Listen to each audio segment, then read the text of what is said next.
Okay, all right. Ladies first. Ok, antes de comenzar yo quisiera saber cuánto entre ustedes no hablan ni una palabra de inglés. Por favor, alce la mano.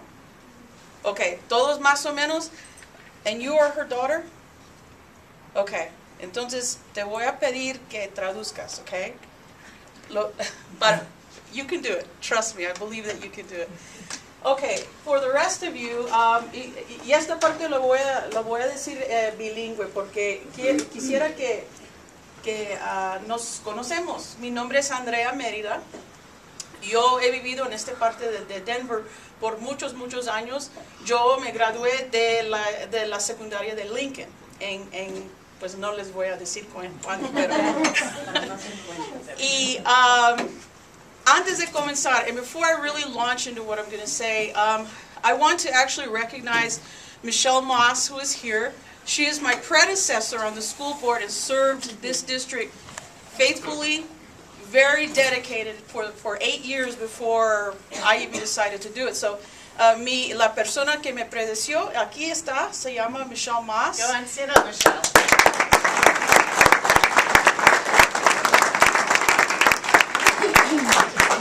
Y para ustedes que tienen sus hijos en West Denver Prep, ella fue una de las personas responsables que apoyó esa idea.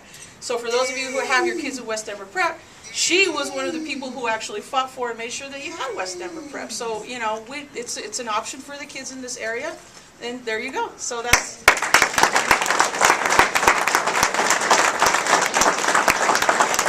Les voy a pasar aquí mi tarjeta de presentación. I'm going to pass out my business card because I like to stay as connected to you as possible.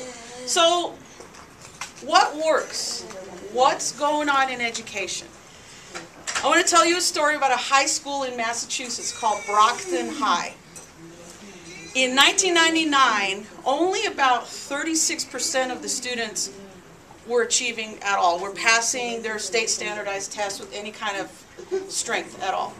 And in 1999, the teachers, the principal, they knew that the school was going to have to be closed or everyone was going to have to be fired. And so they decided to take matters into their own hands. And they said, are these failing grades, the failing test scores, are these the best that our kids can do?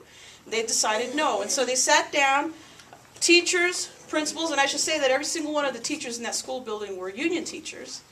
They sat down with community, with parents, and they said, here's where we are now, where do we need to be?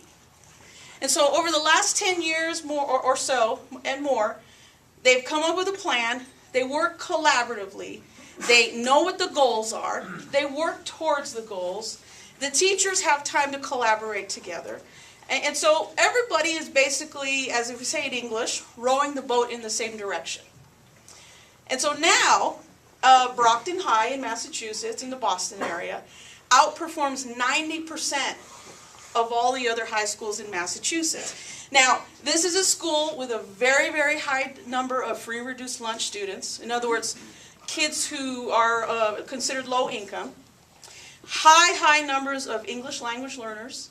Very high numbers of minorities. And so the statistics say that this should not happen. And I should also say that this high school has 4,100 students in it. 4,000 estudiantes en esta escuela. So the whole idea that, you know, the public education system is completely failing our kids is not really accurate when you let people do what they need to do inside of a building. Now,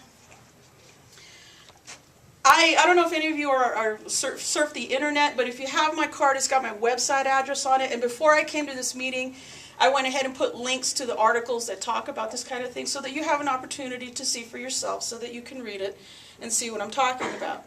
Now, this kind of success doesn't happen just in Massachusetts. It also happens in Colorado. There's a foundation here in Colorado called the Don L. K. Foundation. And typically speaking, they are pretty supportive of charter schools, and you know, they really push the school district to do some things better. This is also on my website. They produced a report very recently called Profiles of Success, and I know, Chris, you know about this. And what they did is that they looked at 8 different schools in Colorado who are doing very well. Some have high degrees of minorities, some have high poverty students, some don't. But what they were able to do was to define about 10 different things that mattered, that make the difference. And these were common in all of these schools. And you would think that it would be something like, well, you know, we need to completely fire everybody in the building, or we need to divide the school up into small schools. Well, and that really wasn't it. It had more to do with goal setting and things of that nature. And so what they found in all of these 8 schools in common was a culture of high expectation for all students and accountability. They also found that the tests, in this case the CSAP, and then all of the other tests that kids use throughout the year, they use it to guide the instruction. And so they're not testing just to test. They're using tests and assessments to figure out where kids really are at. And I know I put a preposition at the end of my sentence. I shouldn't do that. They also individualized support for students that are struggling.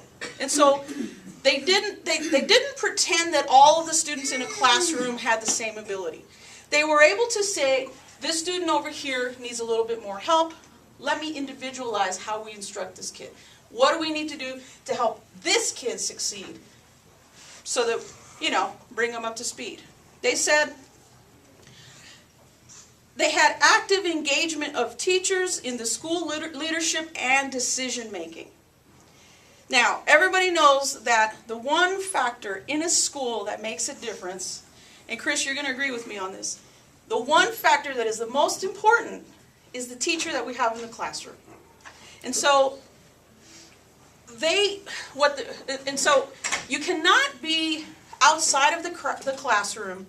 You cannot have very, tentative contact with the kids that are in that classroom and then expect to be able to make decisions for the kids in that classroom that will really stick. The person who should have the most, maybe not the most, but a large say in how you deal with kids in a classroom or even in a school needs to be that teacher in the classroom, needs to be that principal. And so that was another quality that they found in these schools, that the teachers that are in the classroom actually had a voice in making a plan that made sense for the kids in that school. They had, for the teachers and for the principals, substantial time for collaborative planning and options for professional development. And so one of the things that helps teachers is when they get to plan together. You know, when, for example, the 3rd grade teacher and the 4th grade teacher can have a discussion about what needs to happen in the 3rd grade to set the kid up for the next year, and they can kind of plan in that way and work in tandem, there's a lot more success that comes from that. Commitment to academics and standards, so like reading, writing, and math, but not at the expense of everything else. And so in all of these schools, they put a lot of effort, and even in the school in Massachusetts that I was talking about before, they made sure that there was arts, music, PE, sports, all of these things that were available. My husband is in the back here, and he will tell you, he's a graduate of Littleton High School. He's a professional musician, and he teaches music lessons to kids actually here in the neighborhood. He will tell you that when he was in high school, what kept him walking into that building was not the math and science classes, it was band. And so if you can make sure that you're engaging the whole child and developing other parts of the brain as well, then you get better results according to this report, and I happen to agree. Stable and constant leadership. That means you have to have principals that are in place for a while. You need to have teachers that are in place for a while. One of the ways that we really fell down on the job with the Montbello High School situation, for example, was that over the last 10 years, there were 8 principals. Wow. So when you think about part of the job of the principal is to evaluate teachers, right? And to make sure that you're keeping the best teachers in the school. But you're not there long enough to even do that and get to know the teachers. How can you ensure that there's quality teaching going on in the school? I don't think you can. So stable and consistent leadership is incredibly important. And when you think about your own children, as you raise your children, you don't like to disrupt them. You like to have your homes that are stable. You like to make sure that they know their neighbors. Why? Because those things are important. Building a society, even just on your block or even in your house, those things are incredibly important. Children need to feel that security so that they can then take the chance and be brave and raise their hand in class and maybe look stupid, but learn. When you provide a stable environment for a kid, they feel brave enough to do those risky things.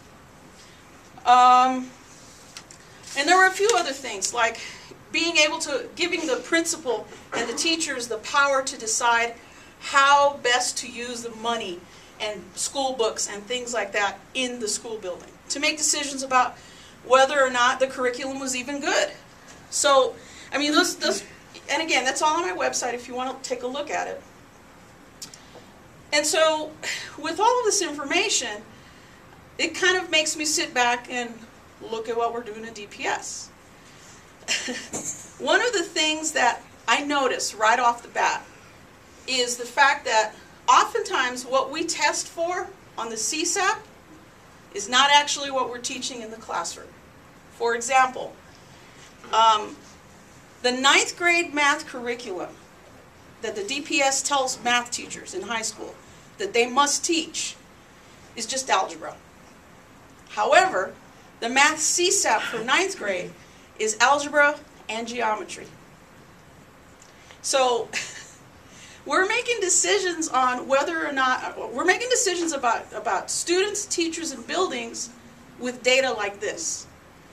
Now, I have to commend Antonio Escobar, who's the principal over at Lincoln, who saw this discrepancy and actually got permission from the district to go ahead and teach geometry in the 9th grade math class. As a result, just in 1 year, the math scores jumped by 10 points. Now, I'm not saying that we teach to the test, but I'm saying that if we're going to be making such drastic, heavy decisions about the schools that our kids are in, we need to make sure that we're using the right data. And so, those are some of the, just a very, very brief look at some of the things that I think work. Just a couple of problems that we have, you know, in terms of, you know, the data that we're not using. But I also want to give you some hope. Kennedy High School is one of the 2 traditional public high schools in my district. And right now, they have about an 80% graduation rate.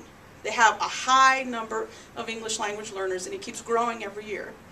A high concentration of students in poverty. And yet, last year, Kennedy graduated a senior who was the only kid from DPS to go to Harvard. From Kennedy High School, just right down the street over this way. And so I brought my friend, Richard Mays, who I want you to meet. The Betcher Scholarship is the scholarship that is awarded to Colorado students. It's an amazing scholarship. You have to be a really, really good student, and what they do is that they give you enough money to go through all of your college learning program, plus a little bit more for expenses, but you have to stay here in Colorado, but you have to be the best of the best. And this year, Kennedy produced 2 of them. Richard is one of them. And so,